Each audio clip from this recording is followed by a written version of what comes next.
Estou andando por aqui, pelo sítio, aqui na ruinha, que o povo fala ruinha Dos doidos. dos doidos. Aí o que eu encontrei aqui foi isso aqui, uma criação de animais. Mas só que aqui é um colégio, mas se encontra nessa situação. Gestor, você não tem capacidade nenhuma de administrar uma cidade. Porque veja só a situação que a gente encontramos. Isso é uma vergonha para um administrador como você. Olha para aqui, ó. Tá uma tristeza. Isso é uma vergonha para Panelas. Beijo. Panelas é pra já, cidade. Panelas é para já. Veja só. A crítica da Cida aqui é o seguinte: ela encontrou um prédio público, ela chama de colégio, ele está fechado, aparentemente, ou estão criando animais perto ou lá, como tem outra escola que é essa também, e é um prédio público que está abandonado.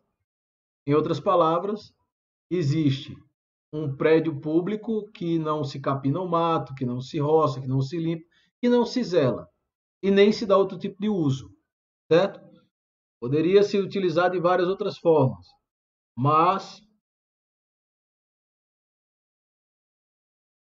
o prédio não está sendo utilizado. Então, a crítica da Cida é o seguinte: é um colégio, está cheio de mato, tem animais ou em volta ou dentro, não sei, talvez depois eu dê um pulinho lá para ver do que se trata. Então, ela está denunciando um abandono do patrimônio público pela Prefeitura de Panelas, certo? E aí, a Rosângela manda um vídeo, um áudio para a Cida.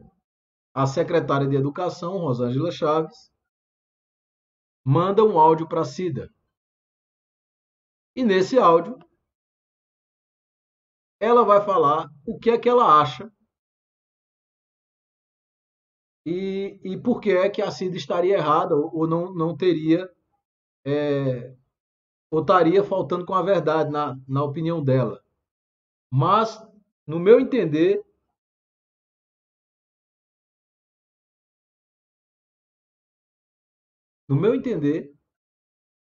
ela passa outras informações interessantes para a gente. Outras informações. Então, vamos lá. Então, mulher, eu sei que você trabalha com a verdade, que você não gosta de mentira nem de inventar história. Eu sempre confiei em você. Agora, eu quero que você diga a verdade, que essa escola, ela está assim, porque ela não serve mais. Ela está desativada desde a gestão passada, não tem aluno, então não tem por que o município gastar dinheiro, gastar recursos com uma escola que não funciona. Entendeu, meu bem?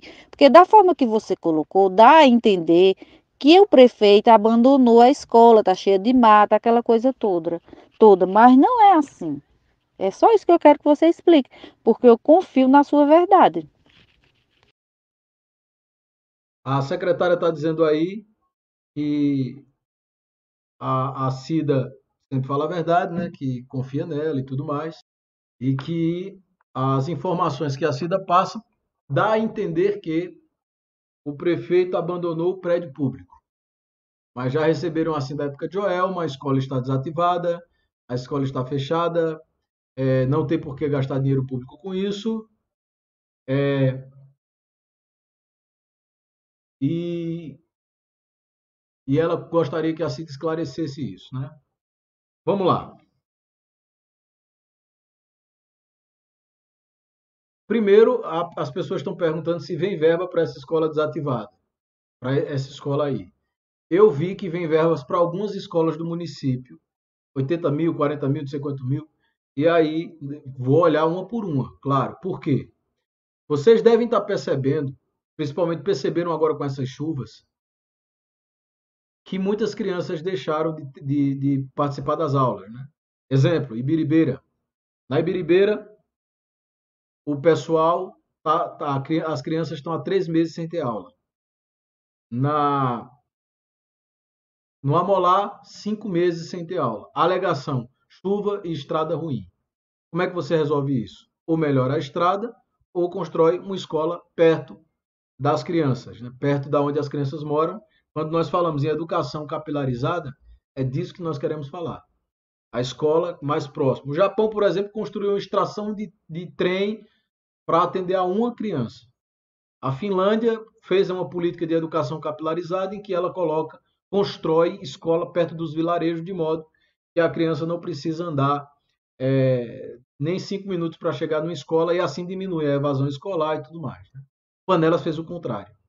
Desde a época de Joelma, e aí eu concordo com a Rosângela nesse caso, se tirou as crianças das escolas que eram perto das casas delas e começaram a mandar para o centro urbano, fazendo com que uma criança da cidade tenha mais conforto, porque ela atravessa a rua e chega na escola, e as crianças do sítio têm que se deslocar durante 1 hora, 2 horas por dia, às vezes, dependendo da estrada, para poder chegar na escola. Isso não é bom em lugar nenhum do mundo para a educação dessas crianças. Em lugar nenhum do mundo isso é bom.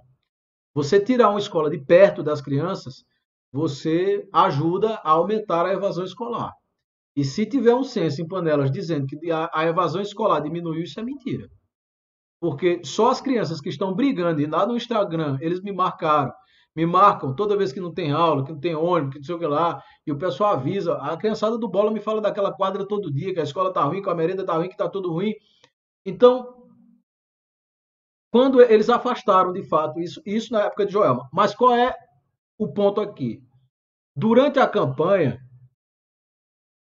Rubem prometeu fazer diferente. Nós já vamos para 2 anos de governo e nós mantemos o modo centralizado de educação. Mantemos isso. Nada justifica o abandono do patrimônio público. Por mais que a escola esteja desativada, por mais que não se tenha aula lá, você pode dar outro tipo de uso para aquele prédio público. Então, não ter aula, beleza. Da época de Joelma, é para nivelar por baixo. A gente vai ficar se comparando com o que a gente dizia que era ruim, certo? Mas nada justifica o abandono do patrimônio público. Se nós podemos utilizar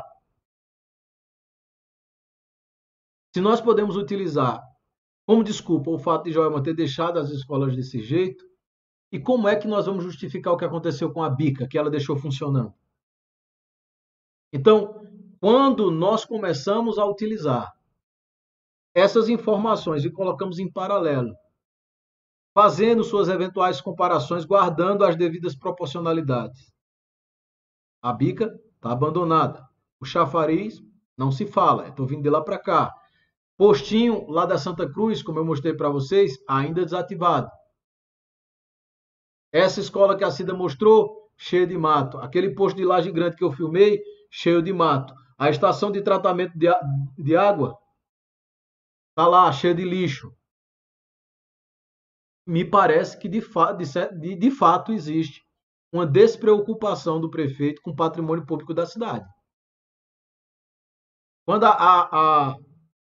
a secretária diz não vai se gastar dinheiro, não vale a pena gastar dinheiro público com isso, vai deixar encher de mato então a escola, o prédio público vai abandonar, não precisa gastar dinheiro com ele, por quê? Porque simplesmente porque não se está dando aula lá, tem que se abandonar o que se gastou dinheiro público para construir. É um prédio público. Se pode fazer uma biblioteca, se pode fazer um postinho, se pode fazer um centro de convivência para a garotada das comunidades, se pode fazer qualquer tipo de coisa com prédio público. Nada justifica uma secretária com tanta experiência dizer que não se vai gastar dinheiro com aquilo ali. Nem que seja para brocar o mato, para manter limpo. Como, por exemplo, e aí eu vou dar um exemplo aqui, a biblioteca da cidade de Panelas. A biblioteca está fechada. Dizem que tem uma reforma lá, mas não é verdade. Mas sempre vai uma pessoa limpar. Sempre estão pagando alguém para manter o ambiente lá fechado, porém limpo, lá na biblioteca. Como é que você sabe, Pierre?